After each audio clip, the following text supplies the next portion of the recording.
TheWhoThatDaily.com. That's right, TheWhoThatDaily.com. Your one-stop shop for everything New Orleans Saints, New Orleans Pelicans, LSU Tigers, and even the top flight boxing news. So if you're a Who That and you're looking for a place to stay up on your team, TheWhoThatDaily.com is your site. TheWhoThatDaily.com for the sport Who That in all of us.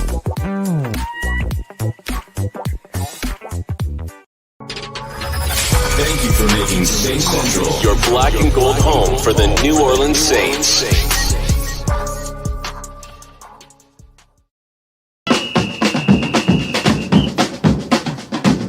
Who that say they gonna beat them Saints? Who that? Who that? Who that say they gonna beat them Saints? Who that? Who that?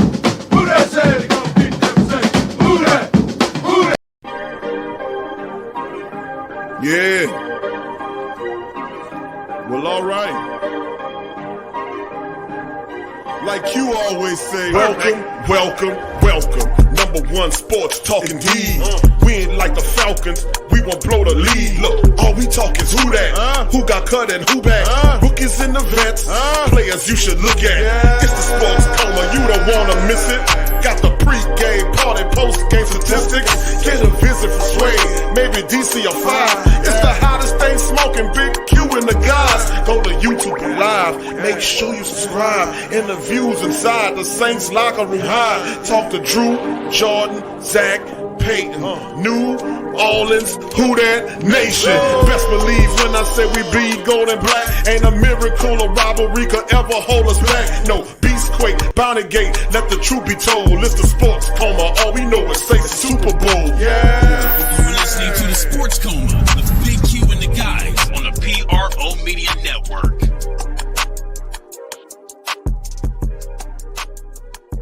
Who that to the black and gold family, man. Happy New Year's to the fam, man. Big ups to the great Saint Think Tank and the Who That Nation. And like I've been saying for some time now, welcome, welcome, welcome. You're now rocking with the Sports Coma with Big Q and the guys, where we have intense, entertaining, educating, and enlightening sport talk from your favorite sports family. I'm in the building. Much love to the great Saint Think Tank. Much love to the Who That Nation. And I'd like to give you guys a special Happy New Year's. Happy New Year's 2022 while we are here. The first day of it. Hope you guys are having a fantastic New Year's Day. And hopefully you'll have a positive year or a start of a successful year, a turn of a corner for a lot of people to the things that they want in life, because life is short. And hopefully you get everything that you aspire to have. So much love to the fam. Happy New Year's to you guys as we get going with this edition of the Coma. And this one here is aptly called Week 17 Saints versus Carolina Panthers game preview. And of course, much love to the brothers from the PNP camp, the Panthers Nation podcast that popped on, Thursday for the guest preview stream. Brother Rashad, brother Dave, and they it's tough sledding, man, for the Carolina people, man. But, much love for the fam over there. But listen, I'm going to tell you something. They were mathematically eliminated. The Saints are not. We still got a lot to play for, and we got some stuff that we got to solve offensively in this matchup to keep our season alive. So much love to the fam. Appreciate y'all chiming in. Jasper, Josh, Goat 23, Who That, to all the fam, Ken Rasa, B&G Breakdown. What's up, Aaron? Big ups to you, brother. Robert Clark as well. Big ups to you. Pammy Whammy. Much love to the Queens. Ant-Man's in the building. Gabriel Thomas. Big Smoke Dogs in the building. Teal. My dog Teal is in the building. Much love to Teal and the NOLA Bros. Be Kind is in the building as well. Much love. Chris Henderson's in there. It's Poppy 504. Todd is in the building as well. Pick it and flick it.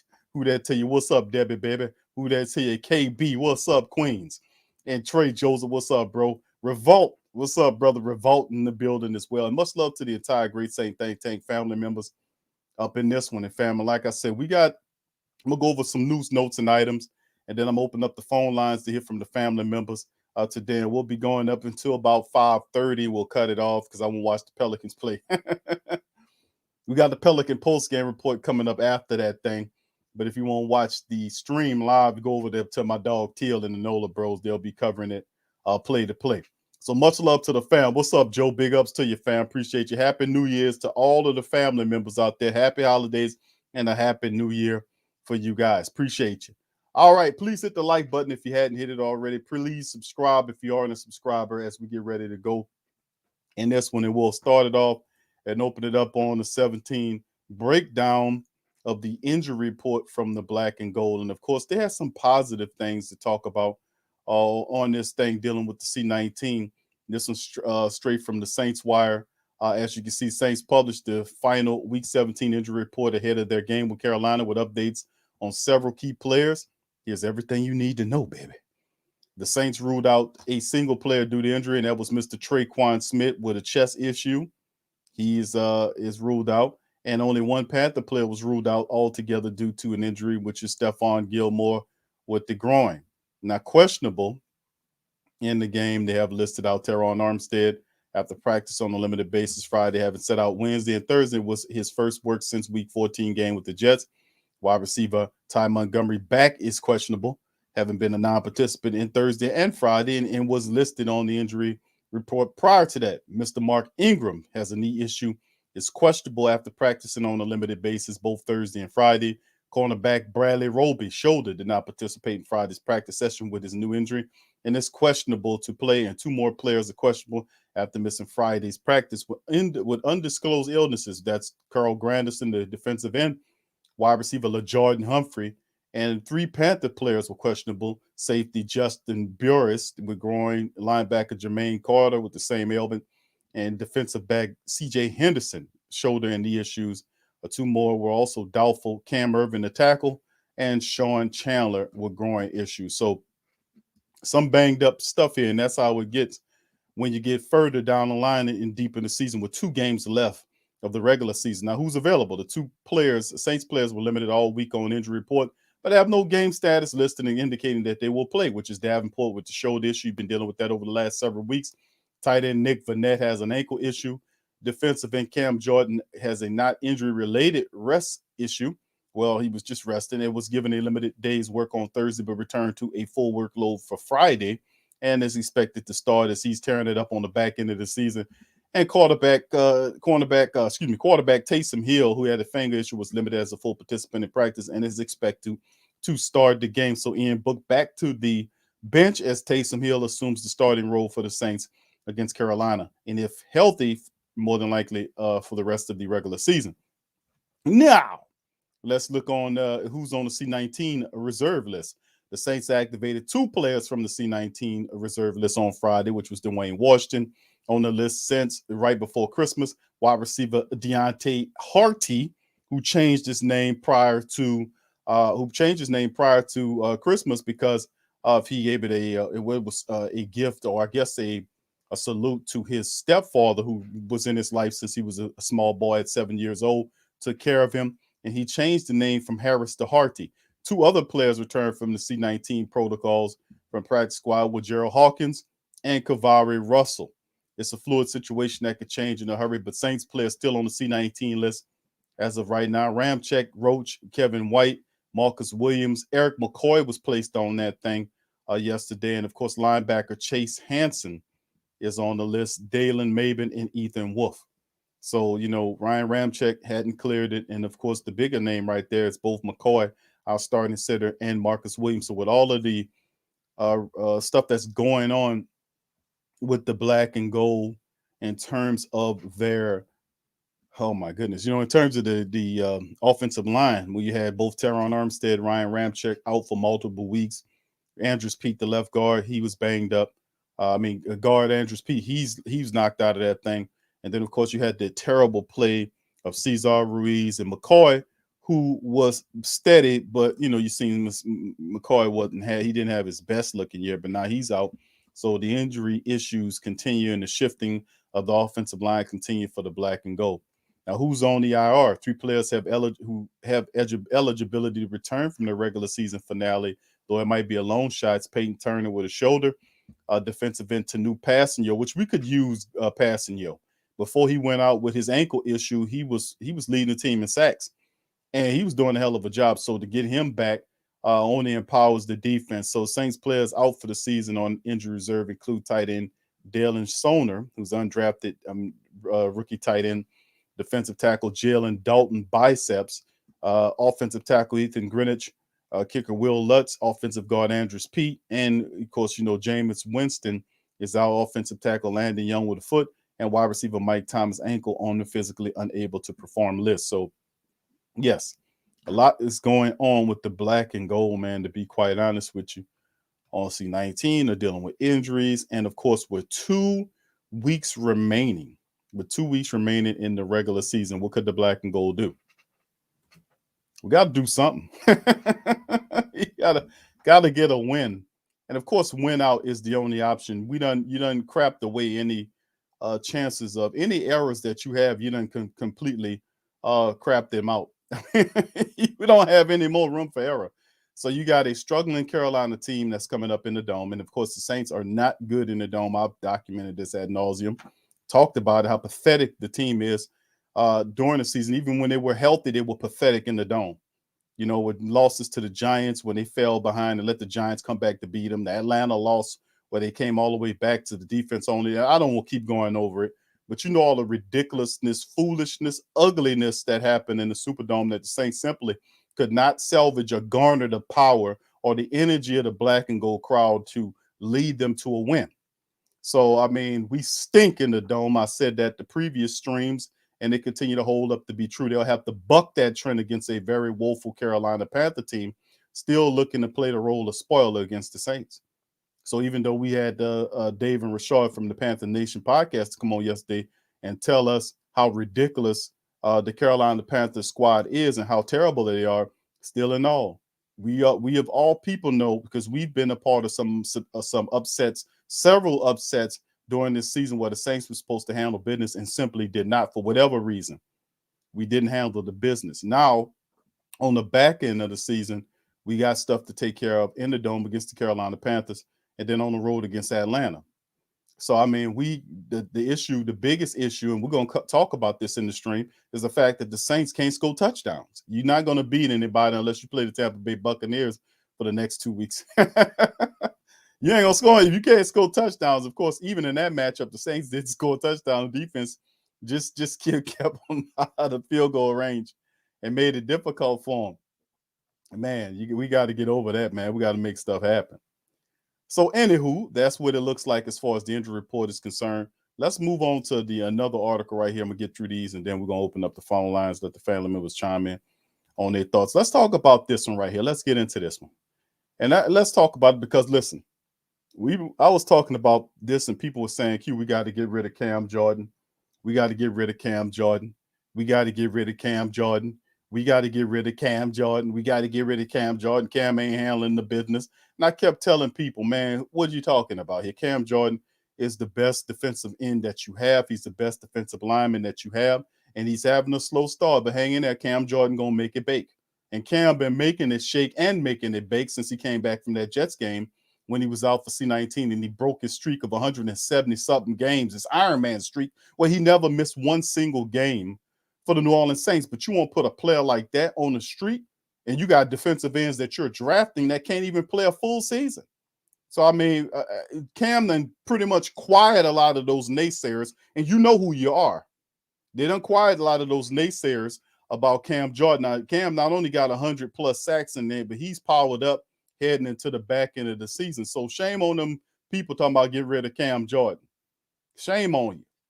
Anyway, let's get into the article. Saints Cam Jordan still got his motor in him after 102.5 sacks. Cam's going for the 115 that Ricky Jackson holds.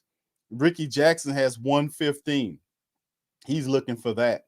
So let's get into that. Cover this article right here, and we'll bounce through some more stuff. Yes, 102 for Cam.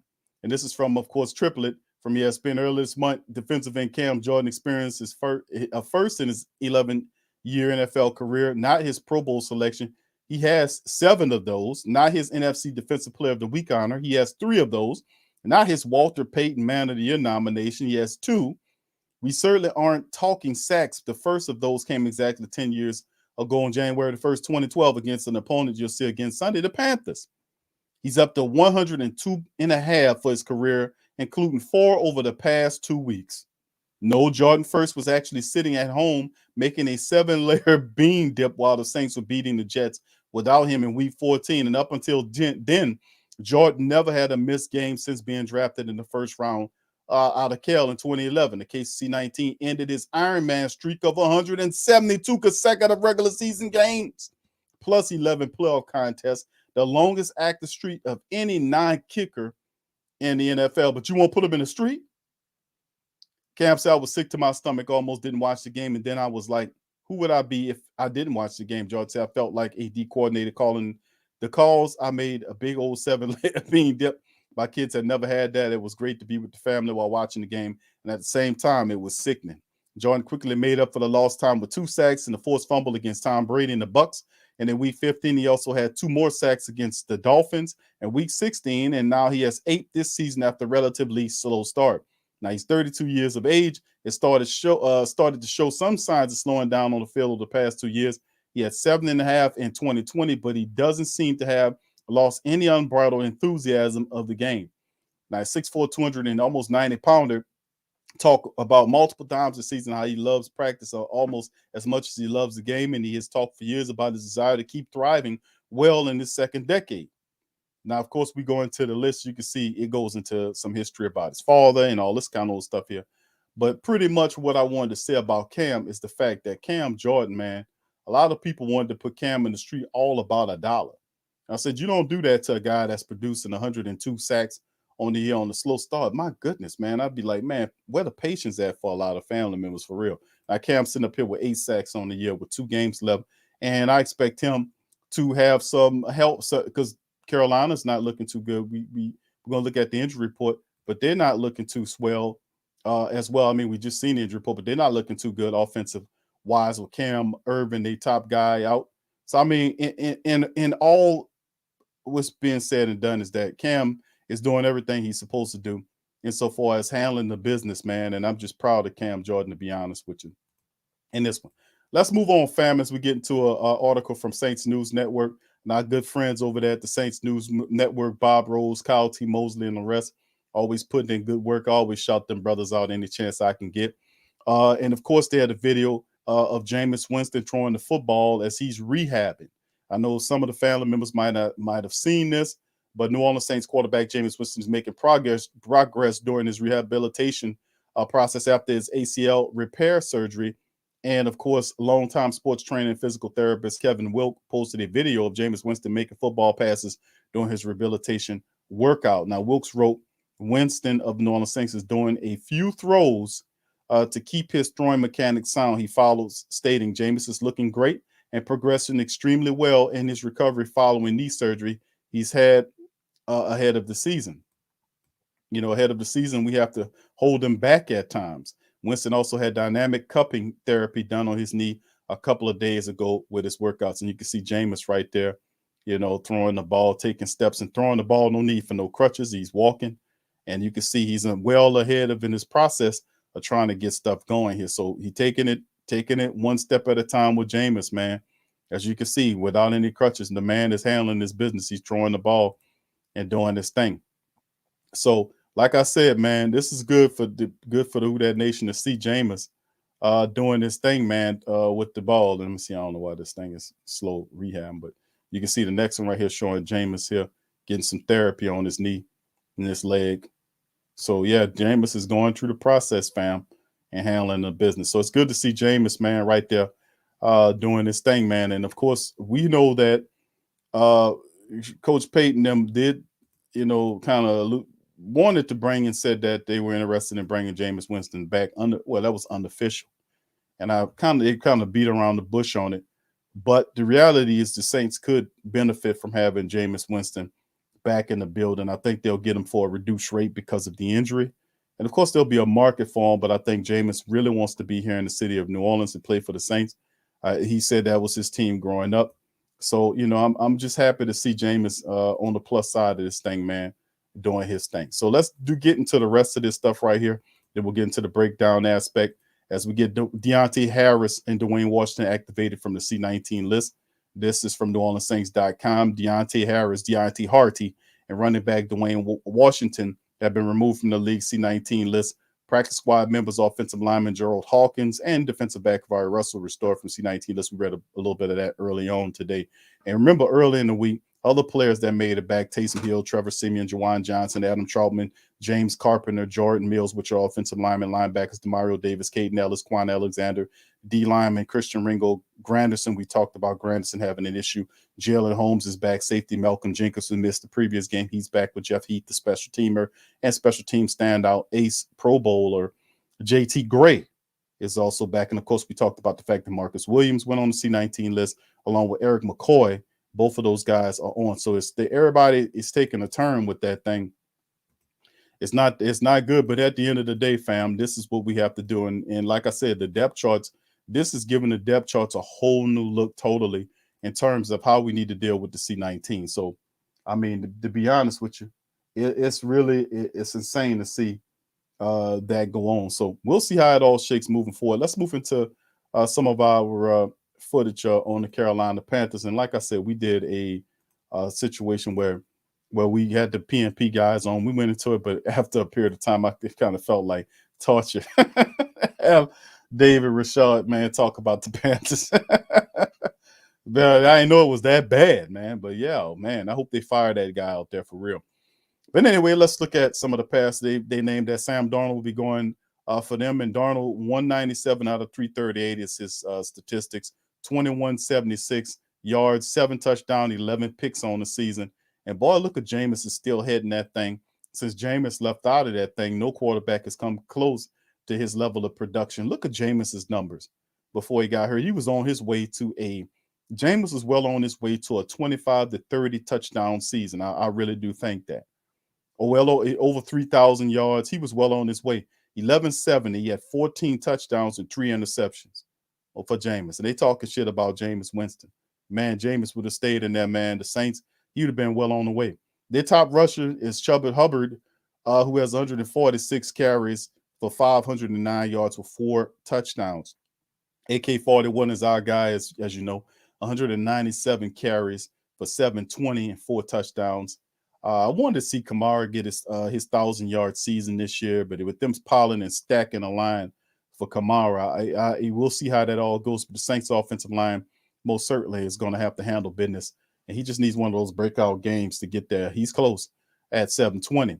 Top receiver DJ Moore will be available, and that's their best guy. 83 catches for over 1,000 yards. He has 4 touchdowns there. He will be available for the Carolina Panthers offense. And our top guy is Callaway. 40 catches by Marquez Callaway for 600 yards and 6 touchdowns. And might I add, the positive thing about watching the New Orleans Saints, guys like Callaway, Harris, and the rest of those guys, Jawan Johnson, is that they got a lot of reps this year. That can only help them going forward once you get your players like Mike Thomas back.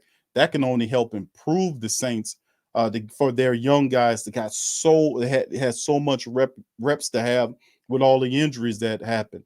A lot of young players got really solid live game reps that should help them improve going forward, especially Marquez Callaway. It'll be interesting to see where he goes, how he looks into the future. Boy, he got a lot of time there, and really, truthfully, bright side of things, really outperformed Traquan Smith, and they should put Traquan Smith in the street, bottom line, because Callaway stepped up and handled the business, even though people were criticizing him, talking about this, that, and the third. Callaway is a young wide receiver. Once again, patience is needed. He has to develop those little nudges and the pushes without extending your arms that you see a lot of crafty veterans use. He'll have to develop that to create separation. But listen, he's on the plus side. He's an ascending talent, not a descending talent. So, it's just to see him. And then, of course, really, really good seeing these young players get a lot of reps. That's the plus of this thing. Of course, we went over the injury report. As you can see, is Traquan Smith's out. And like I said, he shouldn't come back, man, unless they pay him some beans or something, some stale beans and a couple of cans of dented vegetarian beans and some half-eaten Snicker balls. That's about the only way you will want to bring Traquan Smith back, unless he comes back, but he was most certainly somebody we gave plenty an ample opportunity and he's not who we thought he was. Let's just be honest with you on that. But anyway, he's an excellent blocker. He's just not a guy that we thought would be a starter. He's not a starting level talent.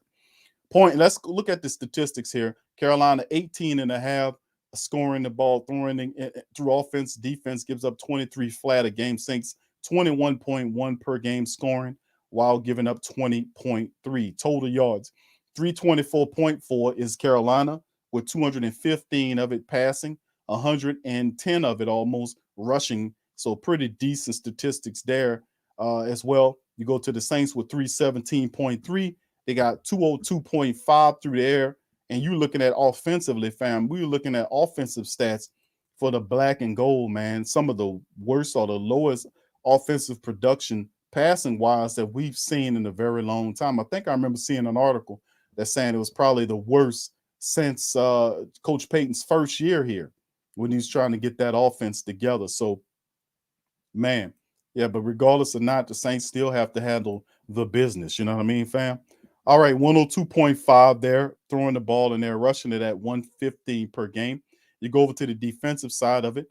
The Carolina Panthers allow 319.2 per game, which is just almost 201 yards throwing the ball through the air, which is right around what the Saints average on the year at 202.5. And, of course, they'll allow you to run at 118 and a half per game, which is a few yards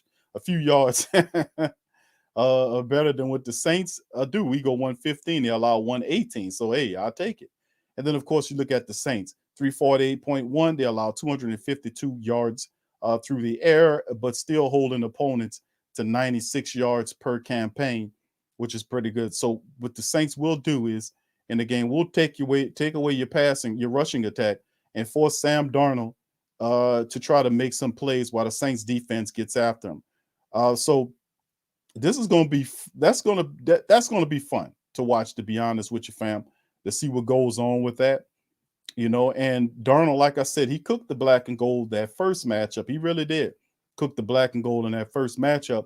And we need to pay the Carolina Panthers back. We can't allow a sweep to occur here. And besides, the Saints are playing for the playoffs. They need to get the win and make it happen. They got to make it shake. We got to take care of business in this matchup against the Carolina Panthers. Can't let the Carolina Panthers come up in the Superdome where we played absolutely horrible and get a win. That just won't work. Definitely won't work. Let's look at the Saints depth chart right here currently. As you see, Taysom Hill is there. Kamara is there. Ingram is questionable. I don't know if he plays or not. Probably not. Tony Jones is ready to go, though. Ty Montgomery is questionable behind him as well. So Elvin Kamara there. You see Tony Jones early on. They had a good synergy. Can Coach Payton get the offense going is the big question. Traquan Smith is out of the game. LaJordan Humphries is questionable. Callaway will start. Deontay Harris is back. That's a plus there. Kenny Stills is also available. Jawan Johnson is there as well. And of course, the tight ends are back with Nick Vannett and Adam Troutman are back at that.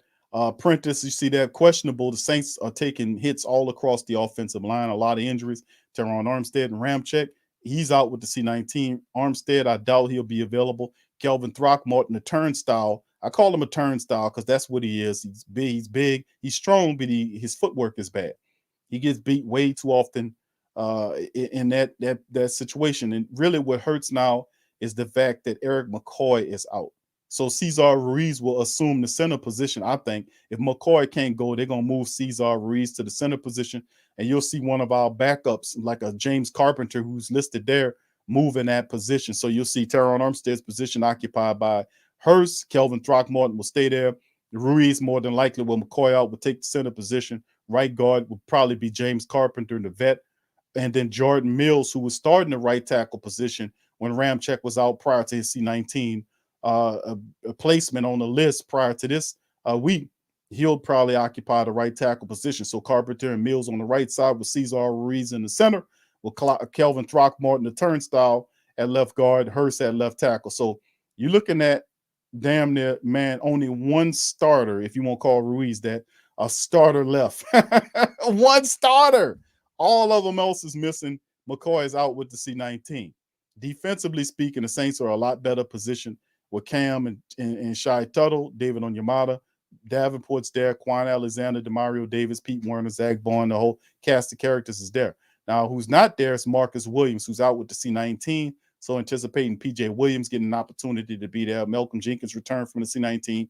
He'll occupy his position. And of course, Adebo and Laddie Daddy will be there as well. And our kickers, Brett Meyer and Gillikin, and special teams and defense has stepped up. If the Saints offense, better yet, not if, but when, let's just say that. Let's just say that when the Saints offense gets on tune, we should see some stuff shake right here for real. Coach Payton coming back here, can he electrify the offense? Let me pose that question to the great Saint think tank. Let me throw that out to the Who Dat Nation. What do you guys think about that there? You know, let me know. Put it in the chat what you think about it. You think about it. Can Coach Payton get the offense going again? Could we score some touchdowns in this matchup against Carolina to push them on up out of here? What do you guys think? I'm going to give you an opportunity to put it in the chat, and then we'll bounce back to it in a moment and look at it. Let's move over to the Carolina Panthers side of things and take a look at what they got going on over there, because there's a lot of confusion all over the place. But let's look at Carolina here at their depth chart now. As you see, Sam Darnold takes the position. Cam Newton was there. Now, it could be a situation where Cam can come in for certain positions, for certain plays to try to get something going. We know they can throw that little piece in there. But Chuba Hubbard is their top running back. Went over him. He leads them. DJ Moore is back, or Robbie Anderson there. You see Brandon Zelstra is there. Terrence Marshall Jr. We know, and you heard the guys talk about him not being used often. Tommy Tremble, the tight end, is out, so you see probably Ian Thomas step up in the position. And, of course, we know that they're going to miss Cam Irvin, the left tackle. Michael Jordan, that's the Michael Jordan offensive lineman there.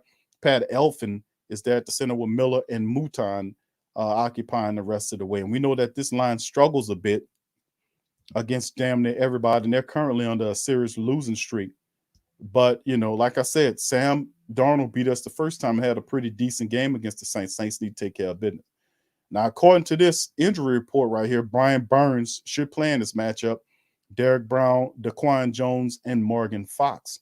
So Burns plays in the game. We'll see. He provides a very good pass rush off the edge there, but you can run on them. You can line up and run on them. They're not really good at holding the edges, but they'll fire. They'll blitz the hell out of you. So Shaq Thompson is there, and then they got injuries dealing with the other linebackers. Jermaine Quarters questionable. Hassan Riddick is out of this game, and of course you look at the secondaries where they spent a lot of money, but they are banged up in the secondary. Stephon Gilmore is out for this game. Justin Burris, the starting safety, he's questionable, and I thought he misses the game. So does his backup in Sean Chandler. He will miss the game. And, of course, C.J. Henderson will play, according to the reports that we hear, even though he's questionable. He will play with an injury. So, I mean, they're banged up in the special teams, and the defense has a lot of issues as well. So, man, the Carolina Panthers is a team that we can't afford to overlook if you're the New Orleans Saints. You can't overlook anybody. You can't overlook anybody. And that's the biggest thing, like I told the PNP camp, is that I really don't think that the black and gold, and this is just me. I don't think the black and gold could afford to overlook anybody. There's 2 games left in the regular season right now. They need to get these W's. They need to beat the Panthers in the Dome, which the Saints play miserable. They can't. One win is all the Saints have had. And I know I'm harping on that, but that's something. That's a terrible trend they got to correct. They got an afternoon game with the Carolina Panthers. They're not the world beaters, but at the same time, for whatever reason, opposing teams get life in the Dome, and they're not afraid to come in the Dome and play the Saints like from years past. So, I mean, at some point in time, for the Saints really to kick on, the offense has to turn on, and they have to get better. So let's look at keys to victory, right? Let's talk. And we talked about it in the previous broadcast. But keys to victory for the black and gold against the Carolina Panthers are simple. Number one, for the Saints offense, they have to get going. They're going to have to score a touchdown or 2, at least 2 scores, or, to do it, because the defense is going to handle the business. The defense is going to stop you from running the ball. The defense is going to get sacks. The defense is going to get turnovers. They're going to not allow you to score a bunch of points. the offense can't get in the defense's way. You know what I mean? Like the game against the Miami Dolphins, when the offense running around, pick six, is even though it was a deflected ball to a defensive back that took it in for the score, that added to added to the overage, which the Saints offense couldn't do. They couldn't even put one touchdown in it to make it interesting. That has to change. You're gonna have to figure out a way to get Alvin Kamara, who's your best player, going. You're gonna have to figure out a way, and that's up to Coach Payton. And people say that Coach Payton is a genius. I ain't said, they say it. And I know he's very good at what he do, but it's a lot involved in being genius and a lot of discipline that knows when you're supposed to do something and when you're not supposed to do it. So I mean, if Sean Payton is very intelligent with his scheme, and he needs to figure out a way to get Alvin Kamara involved in this game. And I'm not saying running Alvin Kamara up against a stacked box. We're not talking about that. You don't have to do that to Alvin Kamara. You move Alvin Kamara, and I use an example. You do like what Flores did against Coach Payton. That's one of the things he beat him on, was he was able to move Waddle around to create mismatches. That's what you're going to have to do with your best player, Alvin Kamara. You're going to have to move him around and situate him as a wide receiver or as a running back. You don't need to have him back there running the ball all the time. Move him around. He can play wide receiver. He can play us. You can do a lot of things with Alvin Kamara. It's time to start bringing that mentality back and scheming ways to get him open, not just having him situated in a stagnant, stale position back here and trying to operate from back here, and your offensive line all tore up with no continuity. Look what happened. Miami have one of the worst off. You heard what Douglas Durong said when he was on the broadcast. Said offensive line is not very good. They're one of the worst in the league, but they're still able to win, aren't they? I mean, you should know. We know where our weaknesses are and where our strengths are. And the offense flows and success flows through your best player. If you get your best players involved, you'll have success offensively. So the key to it, in my estimation, is that we got to get Alvin Kamara involved in the process by moving him around and creating mismatches for him and letting the offense flow through him in the best way we can and go from there. Now, we did get Deontay Harris back. I know Coach Payton's going to do something with him. He loves using him in different roles like that. So hopefully we can use some other players and get other guys involved as well. So, but it all starts with Alvin Kamara. So the offense can't get in the defensive way. We got to get Kamara going, and we can't make these mistakes. We can't have these turnovers. We can't do all this old funny style business and expect to beat the Carolina Panthers. Now, they're not the world beaters, but you give any NFL team, even the ones that's struggling, turnovers and opportunities, and you let them get confidence on you, they're going to beat you. So we can't allow that to happen. We have to have a better performance from the offensive line in this game, where you had Miami, who was blitzing at a ridiculous rate against the Saints. But we knew that coming into the game, and there's ways that you can beat a blitz crazy ass team. It happens all the time. We know, if you know football and schemes and schematics, you know if you got a team that's blitzing a lot, that like the blitz, that you can use their aggressiveness against them. We simply did not do that. So, I mean, there are ways that you can defeat, no matter what they're throwing at you, there are ways that you can defeat it. There's an answer to every question that is called. It is. So, I mean, that's a part of it. They have to cut the turnovers down. They're going to have to win as best they can the line of scrimmage war. That's where it starts. The Saints offensive line is in a tizzy. We missing 4 starters off the offensive line, and the guys that we have, like Kelvin Throckmorton, blows assignments all the time. Cesar Ruiz is not a guard, so maybe he plays better at the center position now that McCoy is out. Perhaps he plays better at the center position with him out, but James Carpenter, a veteran, comes in at the guard position. Mills, who did a pretty decent job when he was there before. So at some point in time, we're going to have to do the best that we can do on the offensive line to kind of give our offense a chance to flourish. Because if you allow Carolina to get blitzing guys on you and do everything, it's going to look terrible. And you know, the Saints offense struggle a bit getting over, whether it's turnovers or penalties on themselves, like if it's a 5-yard or 10-yard penalty for something, or a false start or whatever the case, illegal formation or shift or whatever, and you get that 5 or 10-yard penalty. The Saints at times through this season have had difficulties overcoming those penalties. So the question to me is the offense. Can the offense get going in the game against the Carolina Panthers? Can they get going? I know that the Saints defense is going to stop the run. I know the Saints is going to get pressure on Sam Darnold and even force turnovers. I know that's going to happen. I know our special teams has played well enough where they're going to punch you back and make you work the length of the field. I know that if we get in position, our kicking unit has improved insofar as, well, we'll get field goals. But the question is the Saints offense. Can they score touchdowns to win against the Carolina Panthers? That's what it comes down to in my book. You got Taysom Hill is there. Another question. Can Taysom Hill improve his accuracy? Can he put the ball on the wide receiver or the running back or the tight end when he's supposed to? That's another question. So we have offensive line issues. We have to scheme Kamara open, and we also have to make sure that Taysom Hill make sure can he make the throws, as opposed to when he had that interview and he was sitting up there talking about, well, you see, Elvin Kamara has routes where he has options where he can break to the left or break to the right, and what that have to do with you putting the ball on him? Huh? What that have to do with you throwing the ball at his feet? What that have to do with you throwing the ball behind him when he's breaking left? Huh? What that have to? That was the wrong response. I don't like that. And Taysom Hill's main problem has always been his accuracy. He has to improve his short and intermediate passing in the next couple of games, and he has to do the best that he can do in that percentage. You got to put the ball on the wide receiver, on them, not behind them, not at their damn feet. You got to put him on. So that's my keys to victory right there, family. That's how I look at it. And in terms of like I said, to knock the Carolina Panthers down, the Saints defense is going to stop them from running the ball. I know this. The Saints defense will put pressure on Sam Darnold. He will give up turnovers, at least 2 turnovers. And I'm looking at the Saints having at least 4 sacks in this matchup against the Carolina Panthers. I expect this to be a victory, not a big victory, because I still don't know how the Saints, or if they're able to, maybe they get a touchdown. But if we can wake up the offense, we need the offense to wake up now. We really do. We need the rest of these games. We need the offense to wake up.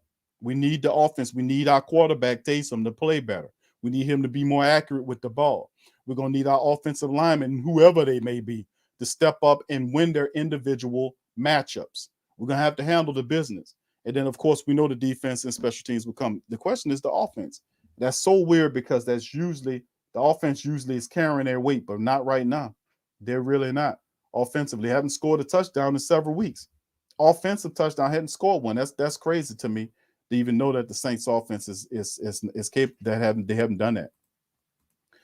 But anyway, there it is, family. That's the breakdown right there. Much love to the fam. I appreciate y'all. Yeah, there you go. The screen. Screen. Yeah, and we talked about that. Even Sway said Coach Payton has got his bid. He got the Saints card.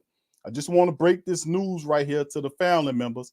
I'm going to break this news to y'all right now that Coach Payton he went into his drawer and he got the Screen Depot card, and he went to Screen Depot and bought some screens wholesale. So expect to see a lot of screens in the Carolina game.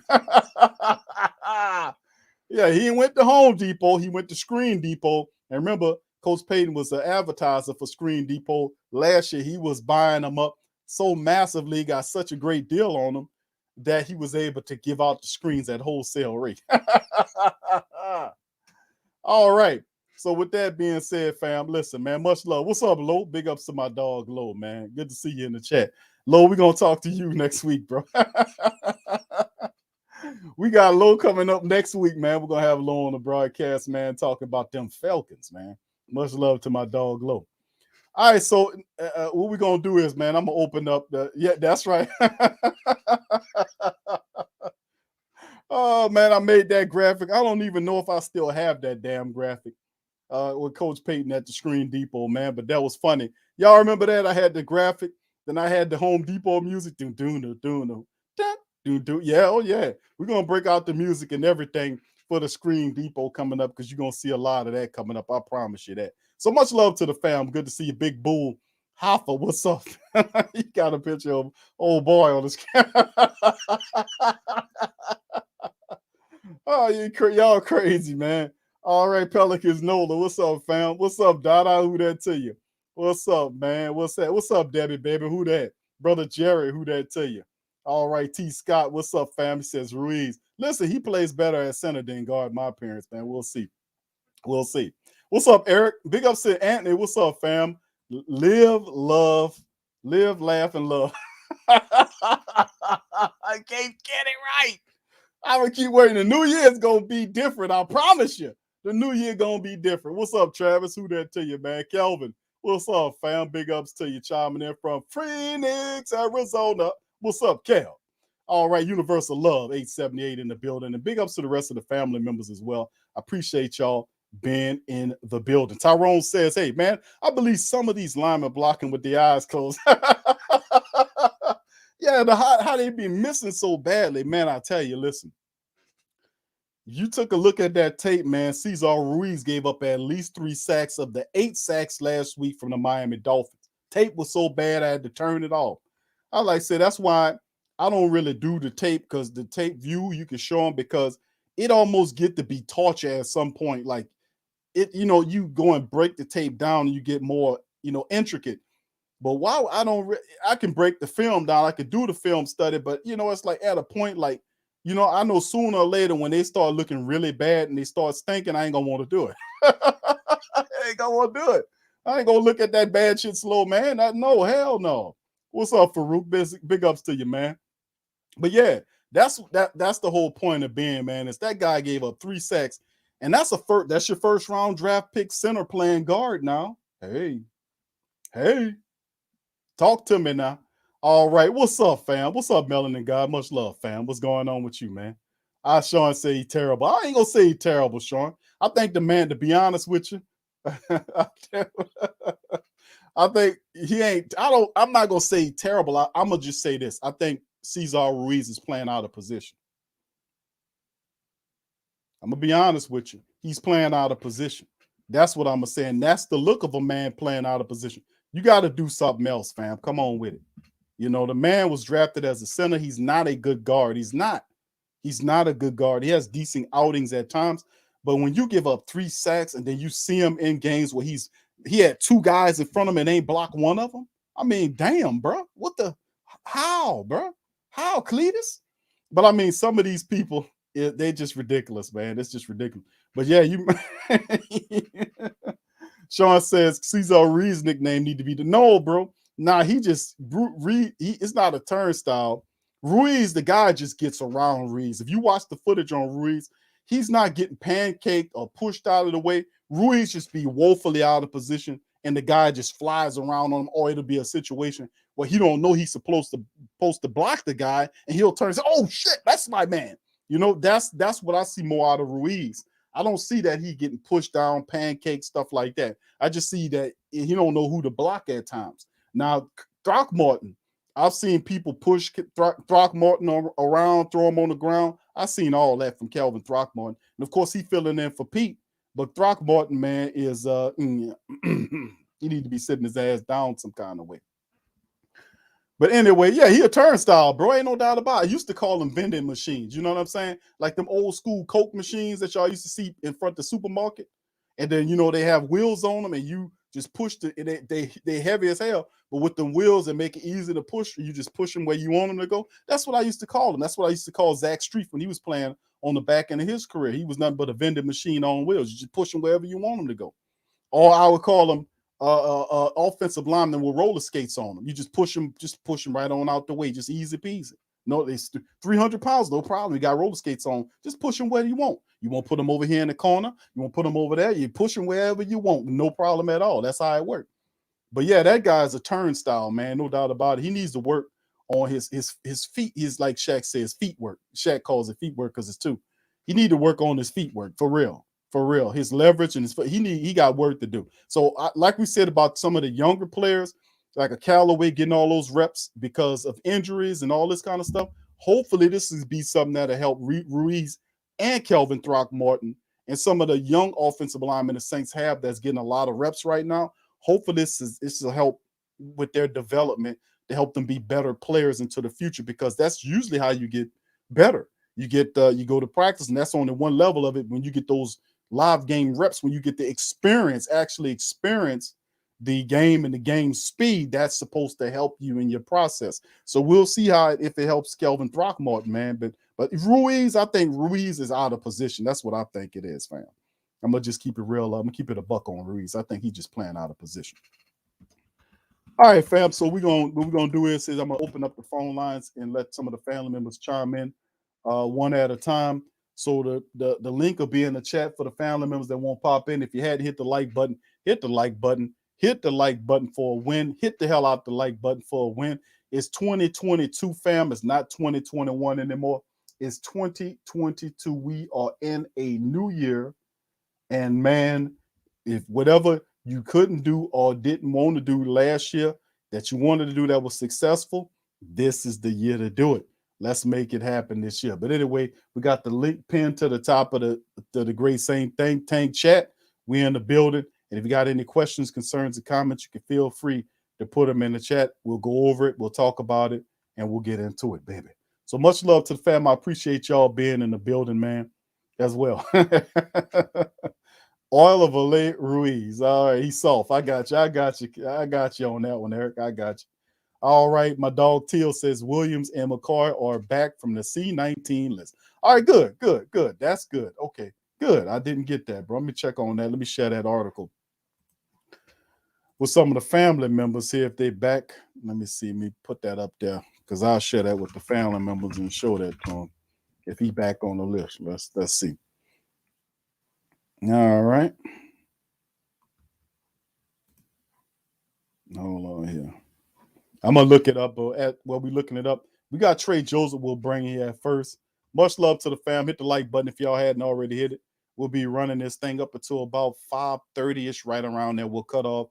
There's a few things I want to look at. We're gonna monitor the Saints. I mean the Pelicans and Bucks game against the Milwaukee Bucks. That's gonna be intriguing to see. We'll watch that, and of course they got some boxing I won't see tonight. We'll cover that as well a little later on. So let's get into it. Trey. I'm gonna bring Trey Joseph into the stream. Trey, welcome to the show, fam. What's happening? Who that to you, Q? Can you hear me? Yeah, I can hear you loud and clear, Trey. All right, for sure. All right, the first thing I want to say is, I mean, I'm not glad I'm right, but I'm glad I'm right about the Ian Book situation. I knew that the O line, as it's currently constructed, was not going to do him any justice. He was a rookie quarterback who played at Notre Dame, who had a great offensive line his whole career. He's never had to deal with a poor O line like that. That's why he would look so bewildered when he was back there trying to do whatever he could to get the ball off, which is also making poor decisions. He wasn't throwing it out of bounds. He was holding the ball too long. But I expected all that coming from a rookie quarterback. The second thing I want to talk about is the receiving core. I think you're correct. Traquan Smith needs to get up out of here. He has shown very minimal improvements in the 4 years since we drafted him. He needs to go somewhere. I believe Little Jordan Humphreys should be the number 4. Michael Thomas should be the number 1. Marquez should be the number 2, and Deontay should be the number 3. I think that should be the 4 wide receiver core. And then when you get in the red zone, you either put Taysom Hill in to run the ball and get those easy 5-yard mismatch touchdowns, or you put Little Jordan Humphreys and you throw the ball up to him and let him 6'5" box somebody out like we used to do with Jimmy Graham back in the day. We used to score so many touchdowns that exact same way. What was the last thing? Oh, the last thing, our future with Jameis. I've talked to a lot of Saints fans, and they either say we need to get Russell Wilson or we stick with Jameis. I am in sticking with Jameis. He chose us. He did not. He could have got some money to be a starter somewhere else, but he picked the Saints organization. That's why I'm a fan of Jameis Winston. I want him to be our future quarterback. I believe his mentality can get us to a Super Bowl championship. With the gunslinger, you got to have somebody willing to risk the biscuit to have those unbelievable magic moment plays. You gotta take the risk. You gotta take the shot. He's a shooter. I'm cool with Jameis Winston, and I think that was it. One more thing, Coach Payton. He lost faith. What I noticed from that Dolphins game is he lost faith in our O-line running or passing the ball. He looked the plays he was calling looked like a coach that has lost complete faith in his O-line. That's what hurt the most. Like, I mean, I knew that it was going to be tough not having Ryan Ramczyk and Teron Armstead. Teron Armstead, we might not see him for the rest of the season. He is going to look for greener pastures and look for more money, but he is out of there. Ryan Ramczyk, I think you're correct when he's saying he's going to move to left tackle, and he's going to use that first round draft pick that we're going to get this year to draft a new right tackle. Watch that. You was figuring out what to do, Q. That's what he's going. That's what Coach Payton's going to do. He's going to use that first round draft pick on a new right tackle.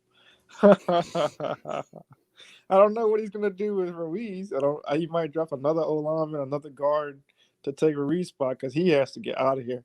If you can see where Ruiz is getting beat, giving up 3 sacks, you know the defensive coordinator sees him getting crushed and gonna put his best D lineman on our worst offensive lineman to get easy pressures up the middle. That's all I got to say, Q. I appreciate you letting me come on your platform. I'm letting somebody else in the family get at it. Well, I appreciate Much you, love. Trey. Much love to you, bro. Appreciate you chiming in, bro. Who that? Who that? That's Trey, man. Dropping in. Much love to brother Trey. As you can see, while Trey was talking, dropping some good facts on it. We had some stuff up here from Nick Underhill. Does a good job covering the black and gold. He talked about Marcus Williams and McCoy are back. Thank you for dropping that in there, as I got it on screen for the family members to see. But yeah, this is true. As you can see, according to Nick Underhill, this is 31 minutes ago. He says Quan Baker is from practice squad, standing elevation. So these guys are active. Quan Baker, Will Clapp, Forrest Lamp is available. Eric McCoy will be available as well because both of them are clean. Bryce Thompson is back and Marcus Williams is there. So that's good news that Williams and McCoy are active this week. So that's good. And of course, Nick Vanette, the blocking tight end, is now placed on the list. That's some other news right there. This is source is from Nick Underhill. All right, thank you, VB baby. Says happy and blessed New Year. Greetings to all us Who Dats and Pale Flockers. Go Saints and go Pales. All right, thank you, VB baby. Much love to you. Appreciate you as well, and thank you for your super chat. All right. And Jeffrey says, whispering it, keep whispering it, because unless you upgrade it, 21 million a month.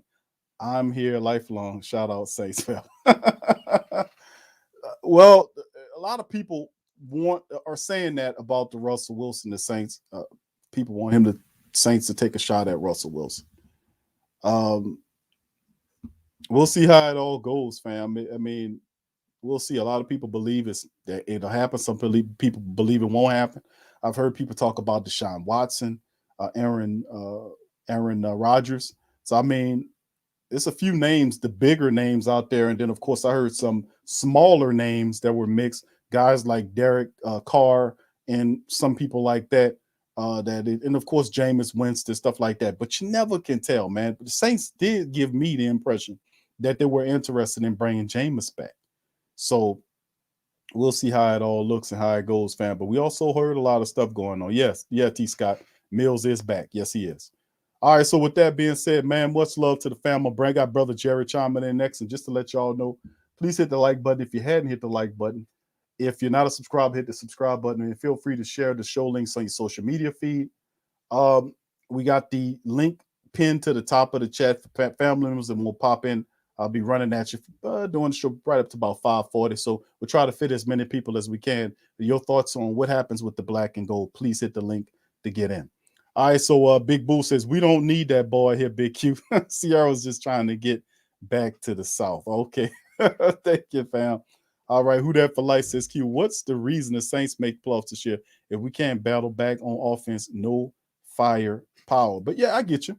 A lot of people come from that school of thought saying, well, Q, listen, if it'll help us get a better draft pick, I'm in for it. You know what I'm saying? If we can get a better draft pick, I'm cool with it. You know what I'm saying? Then in my mind, I'm saying, I hear what you're saying on that. But listen, there's a standard. There are standards. We all have them. Some might be here, some might be up there, some might be in here. There are standards that we all got to have. And Who That Nation has standards. And the standards is playoffs. Bottom line. By hook or crook, playoffs. And I don't care, and my thing is the Saints get the playoffs and anything can happen from that point. So that's the standard. And by the way, fam, just because you miss the playoffs or you tank and you get a draft pick don't mean you're going to hit on the picks. From a historical standpoint, y'all know that the Saints hit on a lot of the picks that's not first rounders. They really do a good job outside of the first round. Coach Payton loads up with his offensive linemen with them first round draft picks. He did Cesar Ruiz. Next year, I told family, I said, don't be so thinking he's going after a wide receiver. Look at your offensive line. Teron Armstead is gone. Ryan Ramczyk, who they call Big Check, when he got paid, he got injured, and that's not his fault. But I'm saying when he got the money, Ryan Ramczyk there was there pretty much ever. But when he got paid, his play this year, before all the injuries settling, it was some of the worst play. And people would sit up there talking about, man, I don't know, Q. If we play Lattimore, I think he's going to fall off because we better watch out how we pay him. And then it was Ramczyk that gave you the shit. So like I said, man, you got to keep a round view of everybody, man, to be honest with you. But yeah, the offensive line, look at the line. Look at the line. The line is not what it was when we started the year. The mindset of the line, the longevity of the line, you got to think about that thing. And plus, we ain't going to be working with a lot of money last year to throw away on people. So, I mean, that's why they were accumulating all these draft picks so they can be able to build forward using the draft. It's a cheaper and smarter way to do it. And, of course, the Saints are filling the rest of the roster with undrafted talent like they've been doing over the last several years. Anyway, let's go on, bring in. We got Brother Jerry. We're going to bring in, and my dog, T. We're going to bring them at the same time. So what's up, fam? T and Brother Jerry. What's up, baby? At the same damn time. What up, Big Q? What up, OG? What's happening, T? What's up, Jerry? Ain't nothing. I just came through this to say, man, happy New Year to everybody. You know what I'm saying? I had to check in, holler at my dog. Y'all know we about to stream live in 30 minutes. But you know what, Big Q? I had to come and talk to my people. You remember a while ago, I was telling everybody about playmaking PJ Williams. Huh, Big Q? And look how he done came up and showed out, huh? I just wanted to say, you told me I had his back, but I said him in this position, he a dog. You know what I'm saying? I said that. So I just wanted to say, hey, man, how y'all boys like PJ, huh? Are we like PJ family? Are we keeping him? Or we gonna say he burnt toast? Are we gonna keep saying he burnt toast? Or we keep him? Let me know. No. But nah, I just wanted to say Happy New Year's to everybody. I know the season ain't go how we all planned it. I know we expected a way more dominant performance for the team, but y'all know what we facing. And it sucks because if we look at the landscape of the NFL, no team is dominating. The Saints would have clearly been Super Bowl favorites with a healthy Jameis Winston, even if Michael Thomas would have tried his ass out there. But I'm going to just say this, y'all. We got to keep that faith. It's all good. We get in that playoffs, anything can happen. So, y'all, let's not give up hope. We still in it. I will be at the game tomorrow, me and my bro. Shout out to my wife. So the women of NOLA Bros, they put together and got us tickets, the men of NOLA Bros. So they sent us to the game tomorrow. They sent us to the game tomorrow. So I want to shout out That's to what's up, man. We're going to be in the building. Bring that energy. You already know. So, man, I'm about to go ahead and get together and stream, Big Q. I just wanted to come in here and show love. Man, I ain't see you in a minute. I ain't holler at you in a minute, bro. I've been grinding. I just wanted to say hello to the family. Much love to everybody, man. If y'all Pelicans fans, y'all come over. Y'all come watch the game with us. We're going to have it live. We're going to be streaming it live, play-by-play. Definitely. We get it done. Shout out to OG. He always in the building. Big Q be in the building. I appreciate you, brother, like always, man. Much love to you, King. You know that. So, I gotta stop by and check you out, Till. All the time. You always do, bro. You always do. You already know what time it is, bro. Yes, indeed. Yes, and I appreciate you, OG. Believe that, man. So once again, I just want happy New Year to you, Till, and to the Yes, NOLA sir. Bros and your family and everybody. Hey, man. Hey. All I can say is goodbye 2021 and hello 2022. Hello 2022. We made it, baby. Hey, Big Q, not to jump off our Saints right quick. But the world ain't seeing them coming, but we coming to my Pelicans. You know what I'm saying? We coming. And they don't have no idea. They stuck on Zion. They cropping pictures of my dog. Shout out to Zion. They kicking him while he down. But it's great because all this is a blessing in disguise. Because I was telling my good friend, I ain't going to hold y'all too long. If Zion would have played, it might have been no Hurd. Hurd might have been in the G League because we wouldn't have had the time to see who he was. You know what I'm saying? So Everything happened for a reason. This is all blessing in disguise. Shout out to JV. I know he ain't helped protocol get right, big fella. JV been a fucking blessing. Devontae Graham, he's great. I'm looking. Josh Hart is a go tonight. Let's go. I'm looking at this pass across my screen. So Uh-oh. We lost Till. All right, Uh-oh. Till. He we just lost clicked him. off, Till. All right, but Brother Jerry's in the Hey, building. OG, what's happening? Cheers cheers to you, Big Q. Happy New Year to you, my brother, and your family and your and everybody else. Cheers to you, Brother Jerry. Thank you, bro. Cheers to you and Cheers to Happy New everybody Year's in to the the chat. OG. Happy New Year to you. Cheers, fam. Cheers. How's everybody doing? This is water, by the way. Cheers. I know Tasha Cheers, around here somewhere, Brother Jerry had to say it. Cheers. This is water, Tasha, before you get going on it. Brother Jerry, the floor is yours, my friend. Welcome to the stream. Oh man, just want to come on here and holler at you, Big Q.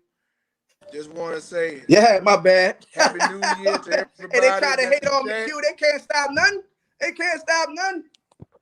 I know you had to come back. I ain't want to come back.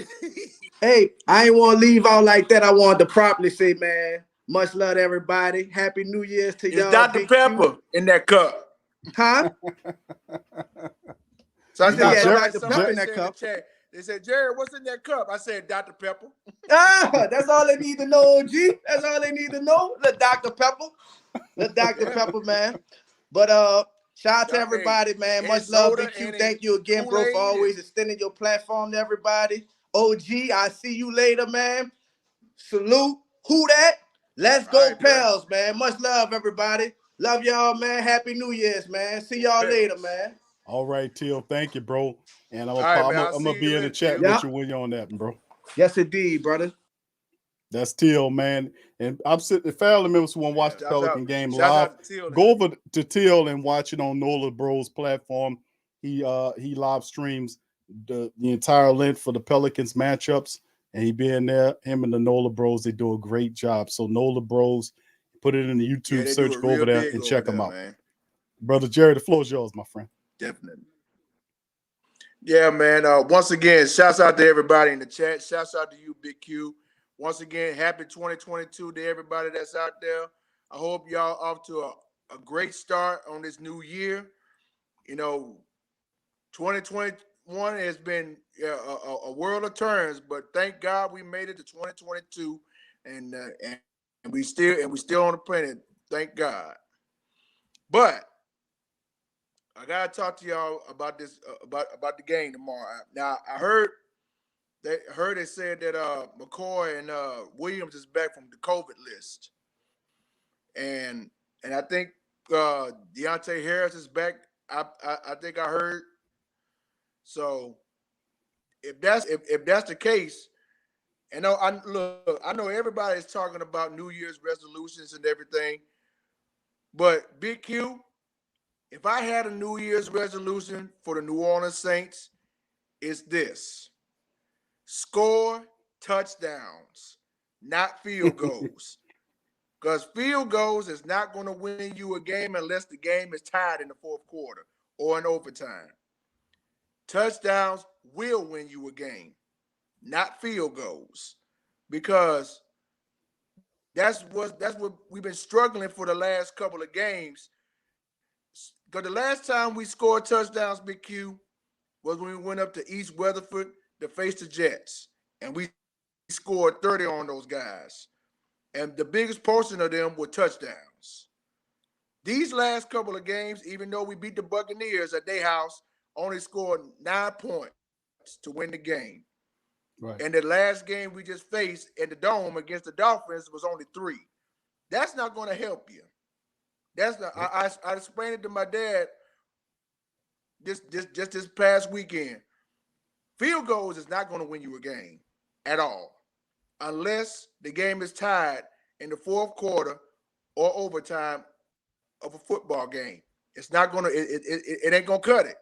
The only way you can win a game is score touchdowns, and that right there is my New Year's resolution for the New Orleans Saints. If they just score touchdowns and do their job, hopefully things will get back up and running, because we never know what's going to happen on Sunday. You know, with these last-minute playoff scenarios because it's going to be crazy. But if we just do our job and beat the Carolina Panthers on Sunday, then hopefully we might see some better results afterwards because we don't know. Who knows? Maybe the 49ers might lose to the Texans. Maybe this team might lose to this team. But my only concern is that the Saints doing their job and win the game. That's my only game plan for Sunday. I don't have anything else. We just go out there, do our job. Hopefully for these next couple of weeks, when we beat the Panthers, and hopefully go to Atlanta and beat the Falcons, hopefully things will turn around quickly. If everybody just be on their P's and Q's, both offense and defense, especially the offense. I ain't got to worry about the defense. They know their job. But the offense, they need to wake up and play better. Run the ball better, make better plays. Everything that you can do out there, make it happen. And that's my game plan for Sunday. All right. Well, I appreciate you, Brother Jared, for chiming in as always, my man. You always bring good light and energy to the chat, Brother Jared, and we appreciate you, bro. Who that to you? Happy New Year's to you, sir. Same to you, Big Q. And once again, shouts out again to my dog T of the Nola Bros, doing it big over there. And like Big Q say, y'all go check them out over there because they doing the Pelicans Bucks gameplay. They'll give it to you. They give you the whole enchilada over there. So be sure to check them out. And shouts out to all the Saints streams out there. Shouts out to everybody in the chat. I love you all so much, and there's nothing y'all can do about it. Let's get it. Let's get it. Who that for life, Brother Jared? We're going to talk to you later. Who that? Appreciate it. Who that? That's Brother Jay. All right. Appreciate Brother Jared, the OG in the building, baby. A little something more on the Nick Underhill thing. Eric McCoy and Marcus Williams are listed as questionable tomorrow. Can't bring guys back from the C-19 list on the Sunday, so we'll have to see if they play. So big ups to Nick Underhill as he's keeping us in tune on what's going on with the black and gold. As may mention that Marcus Williams and Eric McCoy are listed as questionable as they were able to come back off the list. So the Saints are getting some people coming back from this thing.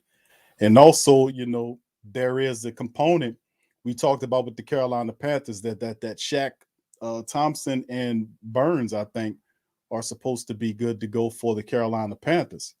So, that's going to be something to see as well. And listen, when we did the preview yesterday and we was talking to the brothers at the PNP camp, man, let me tell you something, fam.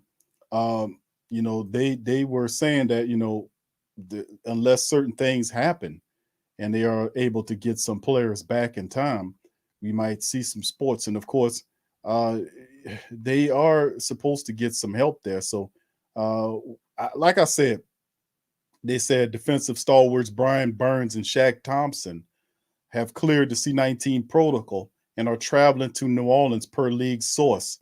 And I think they make mention, this is from Panthers Nation's tweet. Let me see if I can get that on screen here. Give me a second, fam. Let me see if I can get their tweet on screen. But some of their key personnel is supposed to travel here, and we'll see what it is. There it is right there. Okay, from PNP. Joe Person. The Panthers defensive stalwarts Brian Burns and Shaq Thompson have cleared the C-19 protocol and they're traveling to New Orleans, according to the rap sheet. So there you go. Some of their better defensive players are making this trip. And let me tell you something. If people are thinking that the Carolina Panthers don't want to play role of spoiler, if anything would make their season a hit is to sweep the Saints. They haven't swept in black and gold in some time. The Saints have beat up on Carolina over the last something years. We beat their tails. We did it to Tampa Bay. We beat up on poor Atlanta. We beat up on everybody. We just was dominating this league over the last 4 years. And Carolina would love to nothing else but to make sure that they beat the black and gold with a season going haywire. At least they can play the role of spoiler and stop the Saints or be credited for being one of the reasons why the Saints didn't make the playoffs is because Carolina came into the dome and beat them. We can't allow that to happen.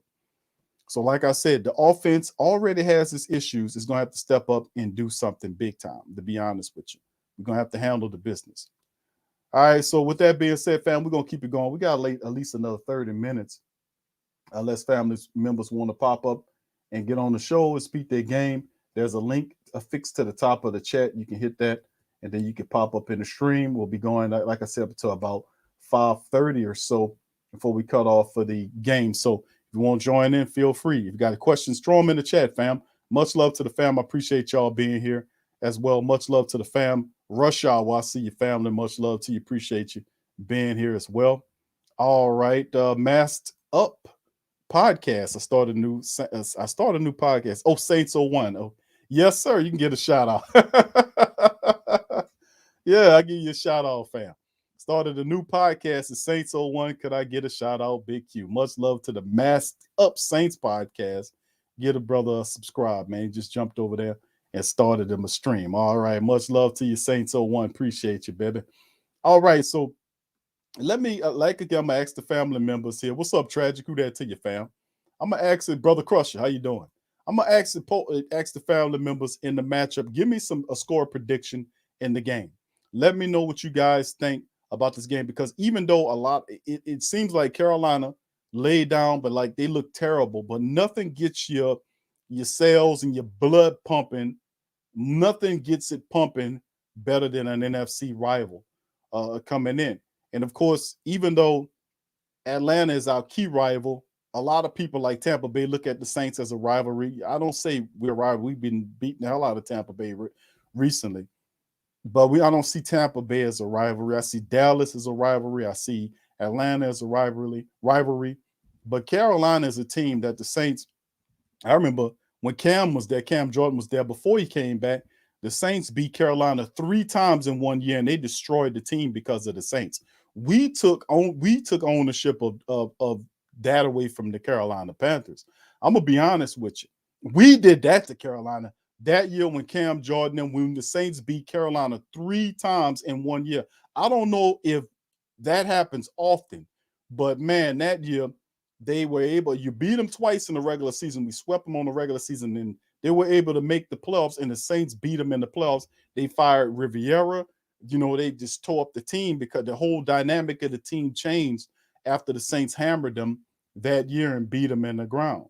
So, I mean, we took possession and onus of that. You don't think Carolina would like to pay the Saints back for years of just knocking them upside their head? I think so. So, if anything, they're looking to play the role of spoiler. They got some of their best defensive personnel. Want to go down there. They're hoping Darnold can give them some of the magic that he gave them in the Week 2 matchup where it upsetted the Saints. So, like I said, we need both these matchups, and we can't lose to the Dome to a team we're supposed to be. This team is what, 5 and what are they, 5 and 9 or whatever? Saints sitting up here at 7 and 8. We shouldn't have lost to the Dolphins and several other teams in retrospect, but the reality is that we're facing this right now. With 2 wins left, all we can do is focus on one game at a time and handle the business. So, I mean, that's what it comes down to. But anyway, we're going to bring in Rich Rules in just a second here. I want to give a shout out to the family members that dropped some scores. Trey Joseph says 21-17 Saints. Thank you, Debbie. She says 21-17 Saints as well. All right. Thank you for that. Big Bull says Saints 17-13. All right. Pammy says 5-3 Saints. All right. What's up, Clarence? He says, who that's the 23-10 on the Panthers? All right. Appreciate that. What's up, Wallace? Who that to you, fam? Happy New Year. And who that to you as well, my fam. Appreciate you chiming in. Much love to you as well. Appreciate you, fam. What's up, TP, baby? Much love to the Queen. So I'm glad to see that Baker, wide receiver. Your Baker is, she said, glad to see Baker. Based on our offensive line to score 23-10, Saints win. Thank you. Thank you, TP, baby. Much love to you. All right. Melanin God, so I'm going 22-14 Saints, baby. How about that? Thank you, Melanin God. Rush Hour 13-10 Saints, baby. 504 says 20-23 Saints. Thank you, fam. Eric says 17-14. Thank you, Eric. Appreciate you. My dog Teal and Enola Bros 21-6 Saints. Who that, baby? Joe Thomas. What's up? Joe says 20-14 black and gold in the building. All right, so appreciate that. Let me bring in Brother Rich Rules up. And Chris got Chris in there. Thank you, Chris. 2010 Saints. Thank you, family. So some of the family members think the Saints shake some of the offensive woes and get some scoring going on. 2 touchdowns, fam, is not too much. I'm asking for 2 touchdowns and a couple of field goals over the next couple of matchups. Like if the Saints can score 20 or 21 points a game with this defense, they're going to be fine. We just have to figure out a way to get at least 2 touchdowns in 4 quarters. You know what I'm saying? Could we do it is the thing. All right, B Thomas 17-10. Saints, Brother Tragic says 24-13. Brian says Saints 35, Carolina 21. Thank you, Brian. All right, Wallace says 17-10. Saints win. All right, so we just need to do that as well. Thank you, Brian. All right, that's what I'm saying. 2 touchdowns and a couple of field goals. We win with the Saints defense. Keep doing what they're doing. I'm gonna bring in Brother Rich Rules right now. Brother Rich, welcome to the stream. Can you hear me, Brother Rich? Yo. There you go. Hello, I can hear you now. What's happening, brother? How you doing? Hey, brother, how you doing? Say, bro, I just think it's real low down, man, how we still get the short end of the stick, bro, when it comes to all type of rules being implemented, you know, like after the Saints had to play with all them players on the COVID list, Goodell come out and say he cutting the days down to 5, bro. That's real dirty, bro. There's a whole lot of stuff being done, straighten everybody's face, bro. We always wind up, you know, get they always changing stuff on us when it happened to us, you know. And you know, so I just want the family to know that, man. And if we put things in perspective, bro, a 5-game winning streak, bro, we in the Super Bowl, man. This is true. If anybody can believe that, 5 games. Let me ask you this, Brother Rich. I mentioned the Saints don't have to score 35 points a game to beat opponents. I said if they could score 20 to 21 points a game with the Saints defense, how the special teams are playing, that should be good enough. Saints defense is really, really talented. The offense can score a couple of touchdowns per game, 2 touchdowns in the 4-quarter period, a couple of field goals in that thing, or 3 touchdowns. We got to figure out a way to get touchdowns on the board to help out these games. What you think about that? Yeah, man. Like I said the last time I got on, man, it's all on Peyton, bro. If Peyton get his mind right, like he saw Flores use Waddle, man, last week, man, if he just could come up with some ingenuity, they just keep patting Peyton on the back, talking about he a great coach and great judge, bro. But it's like, what have you done for me lately, bro? You know, Peyton ain't showed me nothing this year, bro. I don't know what the deal is, man, but I'm not about to crown Peyton, you know, the best, you know, the all-time, you know, jack all trades of head coaches, bro. Because right now, man, he been slipping, bro. You know, so I hope he come up with something. I hope he saved the best for last, brother Q. Because we definitely need it, man. Like I said, man, anything can happen, bro. You know, so I just want to put my 2 cents in there, bro. But I just find it very, you know, underhandedly how Goodell went up there, man, and all of a sudden changing policy right after we got embarrassed by Miami, man. I'm gonna leave it right there. Right, yeah, it's intriguing. I mean, I know that they kind of made a call to the CDC and other agencies about this, and they were able to shorten the length, and they were able to follow because he's just following the guidelines. But to your point, they could have postponed that game to at least that Wednesday, and we got most of our people back then.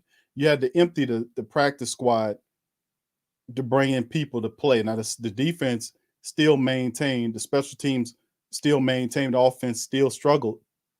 But to your point, Goodell could have implemented, he could have postponed the game to later on in the week when if he had a good idea when some of those players were going to come back so it can be a better looking game. So, I mean, but that's nothing new to Roger Goodell. There's a laundry list of things that we keep here on the Sports Coma about Goodell and how he does it. The situation that occurred in the Rams game, the championship game with the Saints and the Rams, he could have just washed the game clean and had a replay the week before the Super Bowl, but talked about it would cost too much money to replay the game. He ran that whole duration and didn't make a meeting to the press until the day before the Super Bowl, and then he wouldn't take questions on it. So I mean, yeah, I hate Roger Goodell. I really do. I despise him. I don't like using the hate term, but he's a piece of trash and a piece of garbage. I despise Roger Goodell. I think he's he's an awful person. He's a piece of garbage, and not even most people, not even the Who That Nation or even Cowboy Nation, but many other people boo him repeatedly from different spectrums of the football universe. But the owners do not do anything to keep him there because they make money with him. Terrible person, awesome, awful, garbage, trash, piece of filth. That's my commentary on Roger the scumbag Goodell. So thank you, brother Rich Rules, for your commentary, man. Thank you. And Who That to you, appreciate you, bro. All right, but yeah, don't get me started on him because he could have postponed the game, the Miami Dolphin game. He could have did that. There's a lot of things he can do within the rule change, but he won't make moves for the Saints. But if the Saints screw up and somebody do something they ain't got nothing to do, he gonna hammer them in the ground. He gonna do his best to stick it to the Who That Nation. People say why you don't like us, because Tom Benson, when he was alive, voted against him to become the commissioner. There was only a handful of people that did, him and Jerry Jones, who didn't like him and that didn't want him to be the commissioner. And he's the kind of bastard that keeps grudges and he sticks it to the black and gold any chance he can get. So yeah, we're well aware of that trash scum dog. Joseph says if we win the next 2 games, we're 9-8 on the season. Will Student need Eagles to lose one to make playoffs? Or do you think you? Yeah, we're gonna need some help there. Thank you, brother Joseph. We're gonna need some help there, no doubt about it. Because we don't control the destiny. If the Eagles keep winning, the Eagles gonna get in that thing because the Eagles, they won the head-to-head with us. So you're gonna need somebody. You're gonna need them to lose, and you're gonna have to keep winning. That's a part of the game when you don't handle your business, and then here we are trying to look at somebody else to lose so we can. That's the thing. Just handle your business when you're supposed to, and take care of it when you're supposed to, so we don't have to worry about it later. But yeah, we got to win the next 2, and other guys that got to lose for us to have an opportunity. Thank you, Big Daddy Francis. Appreciate you, bro. All right, I thought I had a super. There you go, Rich. Thank you for your super chat, Rich, and good commentary, man. Appreciate you, my brother. All right, who's the QB tomorrow? It's going to be Taysom Hill, my fam. Appreciate you. Oh, I got you, bro. He says still need Eagles. I got you. T-Cell says Saints 10, Carolina 20. I just have to be honest. I believe Panthers defense will get a TD or good field position for Carolina TD. Well, T-Cell, that's all we can ask you, baby, is to keep it real. So don't be upset. Don't apologize for keeping it real, because that's what we do here. Even if most family members don't want to hear it, if that's what's in your heart, put it on there. I'm not mad at you. You keeping it real and you telling the truth. All right, live, laugh, love. Tampa. I said my way. That's live, laugh, love says you need the Niners and Eagles to lose. Thank you for that commentary. And once again, I apologize for screwing that up. I'm gonna work on the new year, baby. I promise you. I got no choice. T Scott, brother Scott says game should have been postponed. Q. There was no Thursday night NFL games. They did it for other teams. That's how they do. The Saints do. Oh yeah, you're absolutely right. What's up, Clint? Yeah, you know how that go, brother Scott. You know how that go. Goodell's and I don't hold back on Goodell. Y'all know that. I don't play no guessing games. I hit Goodell hard on this show because he deserved. He's a piece of trash. He's filth, garbage, scum, filth. That's why if you go to the pro shop, you'll find a collection of shirts. The Chump Missioner series, as they call. Go there to the pro shop and get you a Chump Missioner shirt. There's several different styles of them, and also there's a shirt called the Dat Slap that we created at the pro shop, and it's a picture of me slapping the hell out of a referee, knocking all of his headset off. We don't like the refs; they're always cheating us too. But that's also available on the pro shop too. So go there and take a look at the Dat Slap and the Chump Missioner tees. Support the stream and get you something, man, because, man, he's a piece of garbage, man. I really can't stand that guy. All right. I apologize. I know, Big Bull. I know. Not every time. Sometimes I get it right. But it's a new year. I got no choice, fam. I got to get it right, baby. Baby, I got to get it right, baby. You think Reverend Saint would make them kind of mistakes? I don't think so. Reverend Saint would probably handle the business. He would be, he wouldn't get that wrong. Yeah, you know what I'm saying?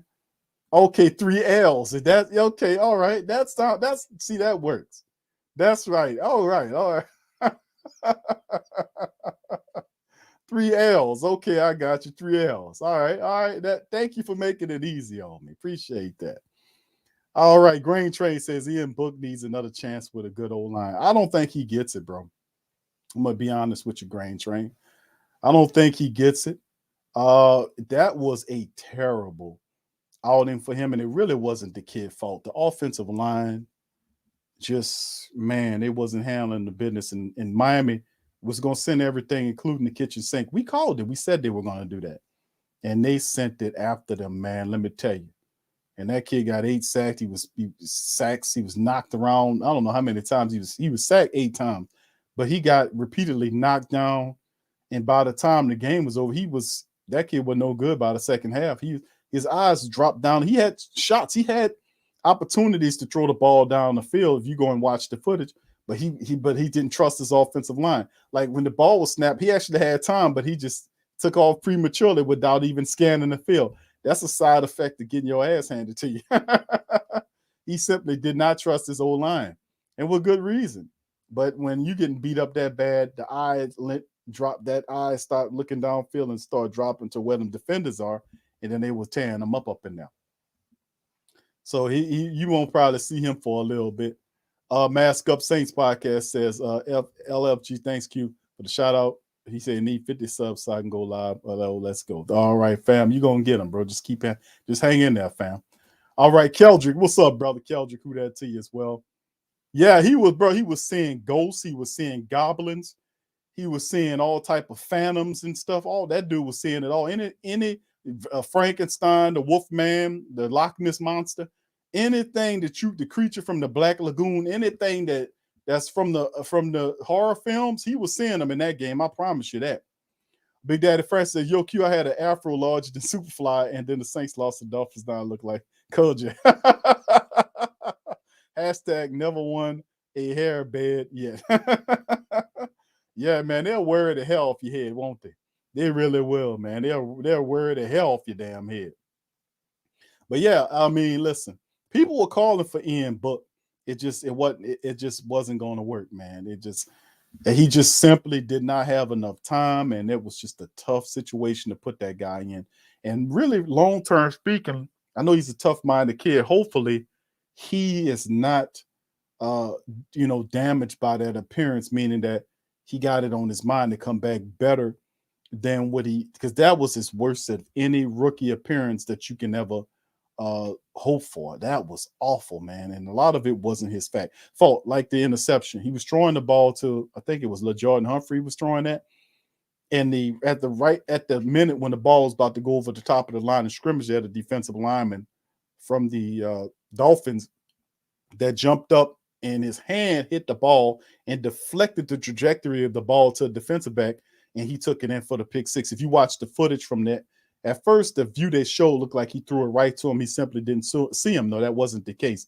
The alternate view showed that he threw the ball where it was supposed to go, but right at the last minute, Miami Dolphin defender at the defensive line reached up with his mitt and hit the ball and deflected it toward the defensive back, who then turned it to a pick six. So that's what actually happened with that. But that other interception that was told to him at the back of the game, he was going up, there was nobody there. He threw into 3 Dolphin players, and you can't do that, so he got a lot to learn, but we'll see, man. They just need to take it slow with this kid. That's why I say Coach Payton is not the coach that's going to take a young quarterback and groom him into something. That's not what we've ever seen that. And all the time we've seen Coach Payton here, we've not seen him take a rookie quarterback and turn him into a starting quarterback. Not saying that he can't do it. I'm just telling you that I haven't seen it. And you haven't seen it because he hadn't done it yet. Not saying that he can't. But his perspective is to shorten the curve. He'll get a veteran with talent that has some experience in the NFL, then teach him the game and let him lead his system. And to many great degrees, Coach Payton's offense is a QB-friendly system. But that's predicated on offensive line play. The offensive line has got to do their thing protecting whoever's back there, and that heightens the ability or the chances of success to occur for the quarterback when the offensive line is stable. So, like I said, these type of issues, and I'm about to end the stream, but with these type of issues that we've seen from the black and gold recently, or from an offensive line standpoint, family, I'm gonna keep it 100% real deal like I always do with you. That's why I was saying, man, the Saints are going to look seriously at offensive linemen in the draft and perhaps in free agency to bring in here, because the truth is Terron Armstead's not coming back. He's several years of Terron up and down, not up and down play, but in and out of the lineup because of injuries. You can't count on him no more. Ramczyk got paid, which means when Armstead leaves, I said this several years ago, that they were going to let Armstead leave. And when he got out, they're going to pay Ramczyk and move Ramczyk to left tackle. He'll be a new blindside tackle.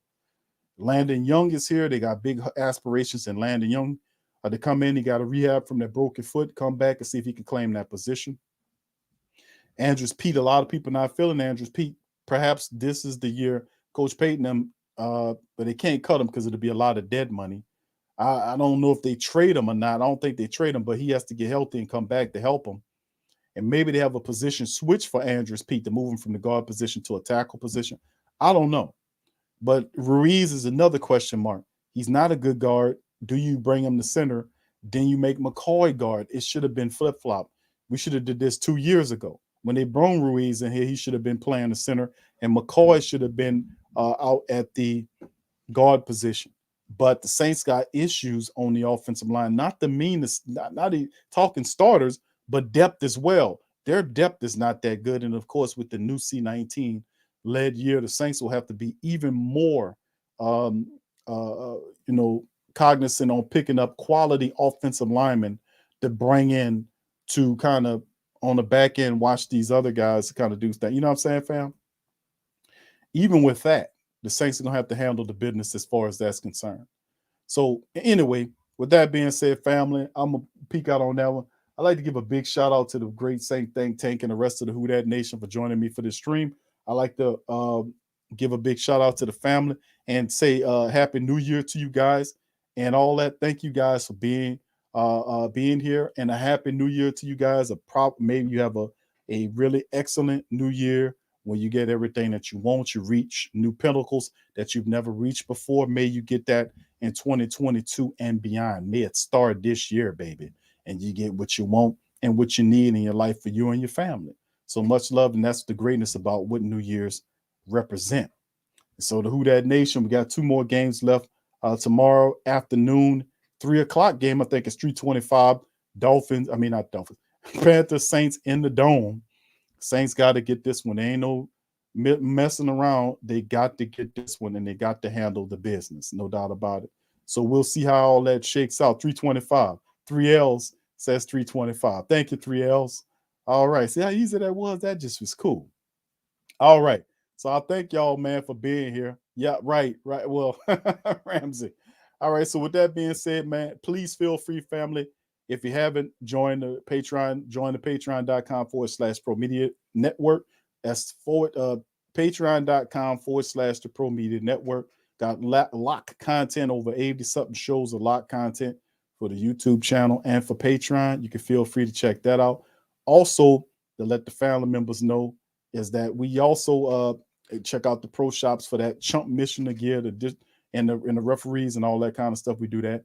And YouTube membership, you can subscribe and just hit the member button to become a YouTube member and all that kind of great stuff. It helps out the platform. So with that being said, fam, let's get this W tomorrow. And I'm going to see y'all, the rest of the family members, on our Pelican post-game report recap stream tonight after the Pelicans matchup. So much love to the family members. Who Dat, and I'm out. Yeah. Well, all right. Like you always say, welcome. Number one sports talking D. We ain't like the Falcons, we won't blow the lead. Look, all we talk is who that, who got cut and who back. Rookies in the vets, players you should look at. It's the sports coma, you don't wanna miss it. Got the pre-game, party, post-game statistics. Get a visit from Sway, maybe DC or 5. It's the hottest thing smoking, Big Q and the guys. Go to YouTube Live. live. Make sure you subscribe. Interviews inside the Saints locker room high. Talk to Drew, Jordan, Zach, Peyton, New Orleans, who that nation? Best believe when I say we bleed gold and black. Ain't a miracle or rivalry could ever hold us back. No, Beastquake, Bounty Gate, let the truth be told. It's the sports coma, all we know is say Super Bowl. Yeah. You're listening to the Sports Coma with Big Q and the guys on the PRO Media Network.